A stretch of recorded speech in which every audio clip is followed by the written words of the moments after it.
Ole thlir to le ngai thatu te in zawa in chibai vek ole voin hi January ni som kumsang ni som ni panga zirtom ni ani thu thar thlirin kan ngai thadon nia tungkar nilai ni January ni riat kumsang ni som ni panga a vaitin khua pa pani luikalla pu vanlal nuaya kumsom ni le pariat le laldip saka kumsom thum le pani te chu tun thleng hian anum na chin riat alani lova he thil thleng chungchang a hian khotlang throi tu branch me vice president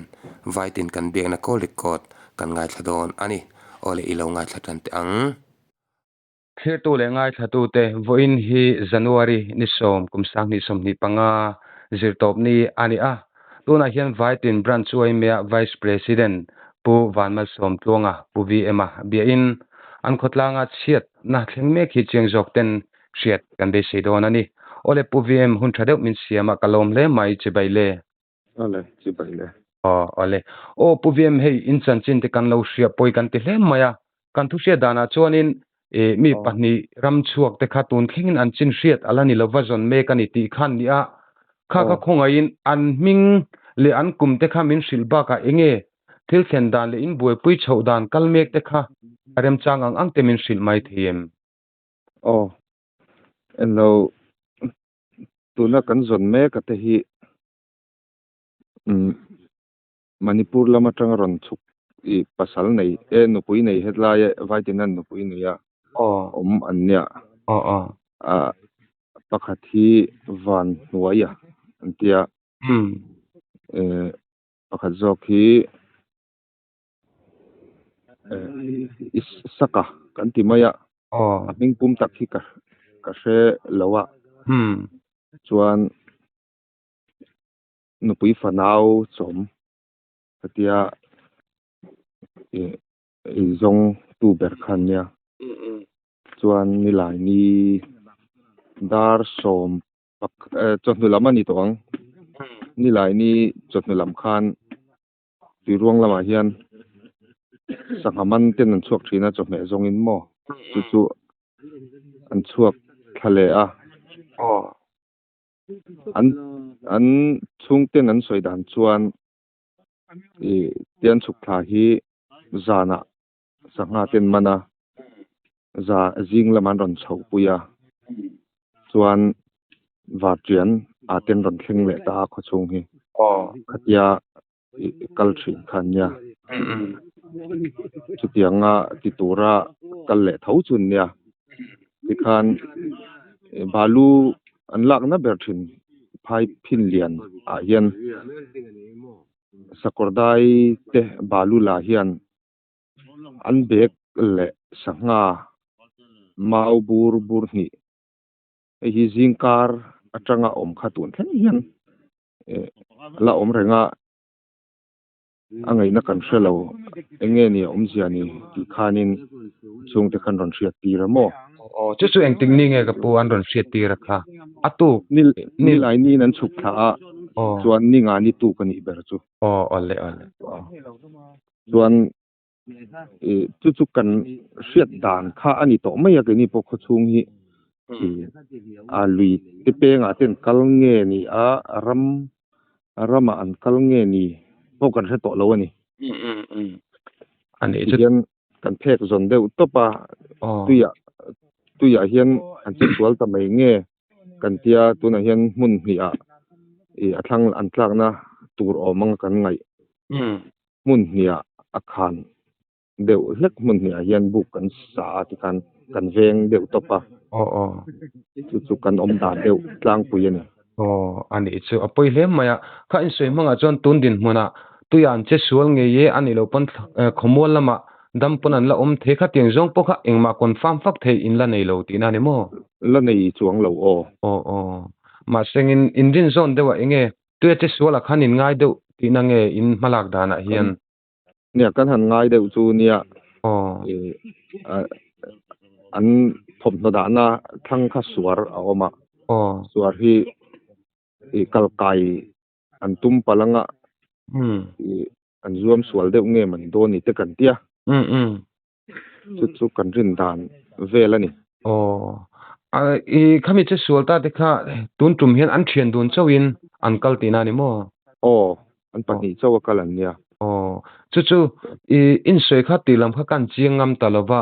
zanri ka kal nge le langa kal an ni tun tum hi chu zana sanghaman thin an nia mo chu nu lam a chuak thla kha ti khan zana chu me ten zonga sanga ten man thina katia khan nia ni danga po chu tiang tura chuan an chung te po khan an ngai amo cho po voi khat ei tur kha an keng an tia ti dan pa ngai thoin an ti ni ome ani chu ka hre thiame chu ti ni chuan enge khotlang hruai tu ten khami zual ko wina an lo soi tak an bek an bung ro velin an mu khanin ram hnuai kal ni don se chu an len ten man ruwa te ka fel taka lo da o mania kha tiang vela khan enge in ngai dan an sul nu in han mu te china khan ka nia hei luite peng te po om neu newa nga te hian an kal thei mai ngem te kan tia so yang deuh chuan an itte pui le an thom hno ha kalai then khat te kha a awm ani mai theia kai ka zu ka mu ve chia lawa an thom hno la awm a khamo sangha kha mau thei bur ni in le te hian a awm a chu ni deuh mai thil dang an len tiang reng chi kha chu mu tur om lem lo te na ni mo ani chu ti chuan ani le tuya lo che sual ta ni se an che sual na tran na vel ni tureng ngai khan mun ma ming te nem tin enge tun din huna tuite alien em in zon te har sa em tui hi chu akam zelamo lian tak kha ni to lawa chuan phaiphin lian helai tui ruang a kan balu lak na ber balu that na ber phaiphin lian thanga hian suar a awma chu mi vela chetla vel chun ni kan han ring deuh bera a chak mai kha an thom hno kan hmu na chu ni ta mo ani che ti chuan enge khotlang hemi oi melam khan azon na hi in tho tran cho eng tik ni tang nge main lak tran ni zang khan branchway me committee kan thudona na khan chung kolamin hi a kan chung te an ram chuak an la ron holo wai me a kan ron tulut tom mai nin ron tia ti khan kan committee tur pokha a tirngot chu iti tlang lo mai ang u solaya chung ko ni mangang takina nom to sia kan tia kotang hruai tu te kha kan han thil zui hal boka ti khan kan han thu khoma ni zan dar sombor vel khan niang kho chunga tangin kan chuak thale ngala tui ruanga chuan mo motor pahnih in kan in trip tha ti khan hei rin thu in luya kan han zong voin te pawh hling ban kan han sata li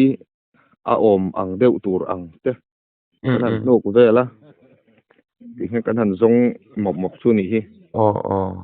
ani chen e khang lui te chu liana misinga han lewa han zon chi khan ni lovanga khol nen mar bot ti ve nen khana ngai nga tro ni e long te lo chuan chet thei lo khai a hau tak don hle maya ti chuanin enge khateng khanin han zong ta khomol lam kha chu dabril ru khain la pu em ri lo deuh te na ne mo nia kan ril ru chuan om deuh hle ka ni lui te peng lam te po chu dap hrim te thaim te kan han tia deuh kan na dap ma na chuan enge an mani thian du ni in hriat danin tui thiam an ni hrim em tui thiam tia soi tur ka van hrelo an thiam po ka hrelo e ani chu apoi thin hle maya ti chuanin puviem ani le enge tuna van tuna tok mek ti tamai la enge nupui fanau nen niam an din mun lai khan soi le thok them ni e nupui fanau ne ya om ania ko zong tu thà chong dol tu la nei lo an fa te chang chia ve an nia pakhat zawk van hnuai a hei chu anupui rai puar phir a pai an ti le nga la chu tunami an fanu hi sikul kal rual ani chho ve deuh chauh boka tin pakhat saka zawk hi fa pathum au pa ber po primary nia kaltran chho ani ang pol ni nge ni chu tiang vel chu niang khaya chung kwa berve lai tak an ni chhoni chuwa tiro ni apoi mai a poi tak zet maya ti chuanin atiren soya khanin kha manipu lamte po khainte khami vai tina in beng bel het tak kha chon lani chelo ti na ani deu ne mo ni deuh to an helaya no puyan ron nei na khari vele to achu an fa te po primary school kal rual khan ni to mo ani cheni tong ka lo nga thacheng lo ne nge min han ngai dam ta la ti chuanin kha ting khan thi to pinin zong ta a engtin nge voin ni a hian mulo taula zana ti khan ven book te siama a be tlang tu nge angin nge ruam man na zon dan tu kha in duan chei the ei an thom no kan hu na tanga liben kan ti maya akar hi a thui ve viau ta chuan book kharang deuin ti hian kan veng topa chuan kami kan ven na tanga atlak na lam hi ti hian kan vei renga tin ban te chu kan nuk renga tuna kan ven book athang zo ka hi chu min la kal pel lo tura chuan kan ngai li aniamo aluang chaklawa ma se thuk ve thunga ai chu la pel lo tura kan ngaya ani chu engponi sela kha mi tlom ngai ten the to train kein pen me ka lalpan in pek na mal so mo sela damine mo ani ang kha intimate ang ka sei thiam lo wa mu ula ka van tien ten du sa na kan hlan chewa ti chuanin puvem heti lai van du na thlen na nen thria thi khotang in a hlaim ke mengzat vel ngen yang vai tin atang hian tuiruang hi kilometer som aniamo chuan nie kong hi tha em lo boka chuan hemi tuiruang atang hian phai phin lian hi kilometer ni vel chu lani mai theya speedboat lonsa la tan thak ngai alania unan thom na om na hi mo ani che khai ha point ha tau don hle maya engponi sela seitak angin in pekna lalpan mal som se tin du sana kan hlan chewa ti chuan enge puviem enga mo thu poimo hanti deuh kanin zo ba khan sei du te ineem kanei san em love ani che ole kun thadek mai puviem min pe a ichunga kalom